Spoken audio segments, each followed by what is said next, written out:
Assalamualaikum warahmatullahi wabarakatuh. Berjumpa lagi bersama pecinta bola sejati.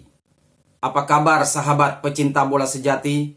Semoga hari ini kita selalu dalam keadaan sehat walafiat. Hari ini saya akan membagikan video terobosan baru PSSI menuju Piala Dunia 2026. Untuk mengikuti informasinya lebih lanjut, mari kita simak videonya bersama-sama. Saat ini ada satu hal yang sangat menarik yang kami perhatikan. PSSI menempuh jalan baru, melakukan terobosan baru yang sebenarnya setelah dilakukan oleh banyak negara seperti Belanda, Italia, Jerman, Spanyol, yaitu memanggil pemain-pemain yang mempunyai ikatan untuk membela timnas mereka. Nah, saat ini Ketua Umum PSSI sejak tahun 2023, Erick Thohir, dalam istilah kami melakukan Garuda Calling, yaitu panggilan Garuda kepada pemain yang lahir dan besar di sana tapi mempunyai ikatan darah dengan Indonesia. Dan hasilnya kita bicarakan dengan Coach Justin, atau yang nama aslinya ada Justinus Laksana. Salam perspektif Coach Justin. Halo, salam perspektif Mas. Iya, Coach. Nah, mengenai ini jalan baru PSSI untuk tembus ke Piala Dunia ya. Kalau istilah kami Garuda Calling, panggilan Garuda kepada pemain yang lahir dan besar di sana tapi mempunyai ikatan darah dengan Indonesia. Dalam pengamatan kami, ini sangat efektif dan Indonesia sebentar lagi akan tembus ke Piala Dunia. Timnas senior ya. Ya, semoga. Nah, kalau dalam pandangan Coach Justin bagaimana dengan langkah terobosan baru ini? Ya, kalau saya bilang bagus ya. Karena sekarang rakyat Indonesia bisa bermimpi untuk masuk Piala Dunia. Sementara nggak usah jauh-jauh lah, 5 tahun yang lalu kita masih bahas juara AFF, juara SEA Games. Dan sekarang SEA Games, AFF bisa dianggap sebagai uji coba lah, kasarnya begitu. Jadi untuk saya ikut Piala Dunia itu sesuatu yang bukan hanya terobosan, tapi sebuah perubahan yang sangat signifikan terhadap sepak bola di mata dunia dan juga perkembangan sepak bola di lokal.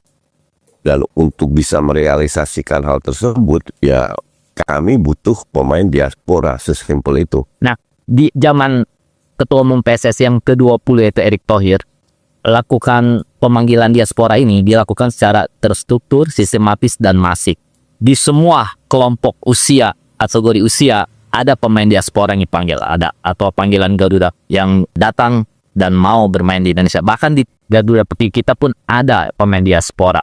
Nah, apakah TSM ini atau Garuda Calling TSM ini itu benar-benar telah menghasilkan suatu peningkatan skill pemain kita? Kalau dari sisi itu jelas.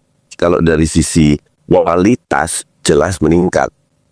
Kalau enggak, kita nggak akan ikut langsung kualifikasi Piala Asia. Kita nggak akan masuk putaran ketiga di kualifikasi Piala Dunia. Dan bahkan kalau menang lawan China, kemungkinan besar kita masuk ke putaran 4. Kalau itu saya rasa semua orang juga bisa menilai. Maka dari itu saya tadi bilang, dulu kita cuma bahas soal AFF. Gak usah dulu 5 tahun yang lalu. Sekarang kita udah berani bermimpi untuk bisa masuk ke Piala Dunia. Dan peluangnya itu realistis, bukan asal ngomong. Jadi kalau ditanya lagi, ya apakah penambahan kualitas? Iya. Tapi yang dilakukan Erick Thohir itu skopnya kan jauh lebih besar, Mas. Bukan hanya memanggil pemain diaspora. Saya berkomunikasi dengan beliau dan saya melihat yang dilakukan Erick Thohir itu benar-benar skopnya besar. The biggest, mungkin paling besar dari selama ini yang dilakukan oleh para ketua PSSI. Karena beliau tidak hanya mengincar timnas, tidak hanya naturalisasi, tapi juga mengincar mid term and long term. Pertanyaan kedua kan, apa yang dimaksud dengan short term, mid term, long term? Short term itu 0 sampai 5 tahun, yaitu fokus ke timnas. Karena kita butuh hasil. Mid term 5 sampai 10 tahun meningkatkan kualitas liga. Nah, apa yang dilakukan untuk meningkatkan kualitas liga? Salah satu yang dilakukan itu VAR. Kedua, wasit dari Jepang untuk membina wasit kita. Ketiga, itu meningkatkan kualitas pemain luar negeri yang datang ke sini. Itu Pak Ferry Paulus, Ketua LBR, langsung bicara ke saya. Tapi hasilnya midterm ini kan belum kelihatan, karena butuh waktu 5 sampai 10 tahun kan.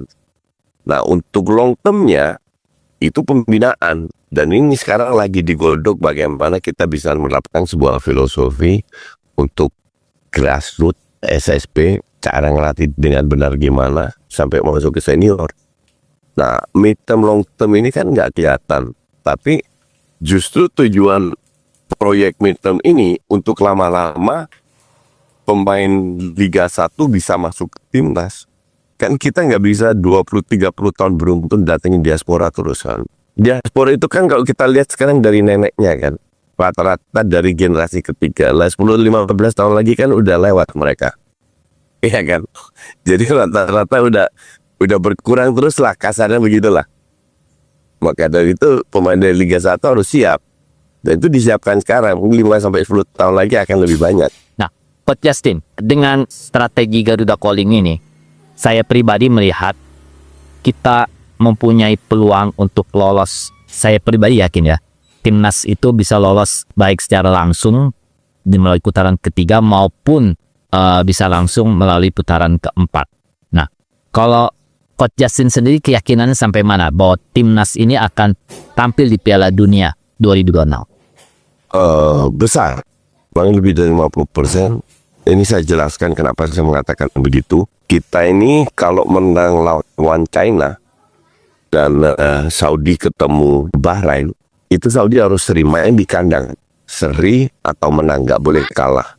Kalau kalah hitung-hitungan lagi. Tapi Saudi juga peluangnya akan lebih kecil kalau Saudi kalah. Realistisnya itu minimal seri, bahkan saya bilang Saudi akan menang lawan Bahrain di kandang. Jika itu terjadi, kita lolos ke putaran keempat. Oke. Nah, di putaran keempat nanti kita akan ketemu 4 negara dari Timur Tengah. Kalau nggak salah UEA, Qatar, Irak, sama Oman kalau nggak salah. Kira-kira itulah. Nah, ini kan negara Timur Tengah semua. Sebelumnya kita di grup kan sudah ketemu 2 kali negara Timur Tengah, 4 kali bermain. Bahrain sama Saudi, 4 kali bermain, 2 kali menang, 2 kali seri. Nggak pernah kalah. Satu. Kedua, kita main di tempat netral. Kalau Anda perhatikan, musuh terbesar kita itu kelembapan 85%. Di babak kedua, pemain kita kayak Ole Romney, Kelvin Verdong, Tom Haye, itu udah drop semua mukanya, tampaknya merah. Nah, nanti kita main di tempat netral hanya 2 pertandingan di putaran keempat. Kalau seandainya kita cuma bisa berharap kan mainnya di Korea atau Jepang tempat netral, itu akan jauh lebih menguntungkan kita, ya kan? Karena kelembapan cuaca sama kayak di Eropa. Harusnya nggak main di Timur Tengah karena pesertanya Timur Tengah semua. Ya kan, harusnya AFC atau FIFA itu main di tempat netral. Ya itu untuk saya ya daerah Asia Utara lah, kira-kira begitu. Jadi prospek itu cukup besar untuk kita lolos. Ya, dengan prospek kita cukup besar lolos, ini juga akan membuat pemain diaspora lain yang mungkin grade A plus itu untuk lebih tertarik untuk bergabung dengan timnas Indonesia. Nah, Garuda Calling ini apakah bisa memanggil mereka untuk mau bergabung ke Indonesia? Apakah mereka mau atau tidak itu kan, kalau Mas sendiri orang Belanda lah, pemain bola, Mas diajak. Yang Anda lakukan apa? Kan mempertimbangkan semua.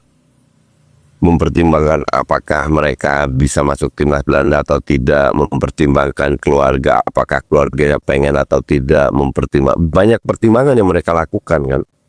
Karena pada saat mereka masuk ke ganti paspor di Eropa itu hanya boleh mereka udah termasuk pemain luar negeri kan, bukan EU kan.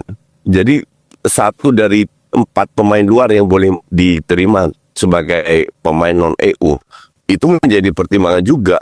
Nah, pada saat mereka sudah mengambil keputusan untuk gabung, itu kan ya kalau saya bilang harus appreciate ya. Kalau mereka benar-benar mau berkorban untuk timnas. Makanya saya masih tidak paham kok masih ada orang nggak bisa menghargai keputusan yang dilakukan oleh para pemain ini. Dan mereka main untuk Garuda kok. Mau warna kulitnya putih, merah, hitam, ungu kan it doesn't matter. Yang penting main untuk Garuda, main untuk merah putih. Itu yang penting kan. Apakah mereka kelihatan berkorban atau tidak atau setengah-setengah mainnya, kan enggak. Mereka habis-habisan terbang dari luar, kena jet lag, langsung balik lagi, jet lag lagi, harus bertanding untuk klubnya, klub yang bayar mereka. Mereka lakukan semua itu. Pernah nggak kita dengar berita-berita yang aneh-aneh dari pemain ini? Nggak ada. Mereka semua profesional. Ya semoga para haters di luar itu bisa menghargai hal-hal kayak begini.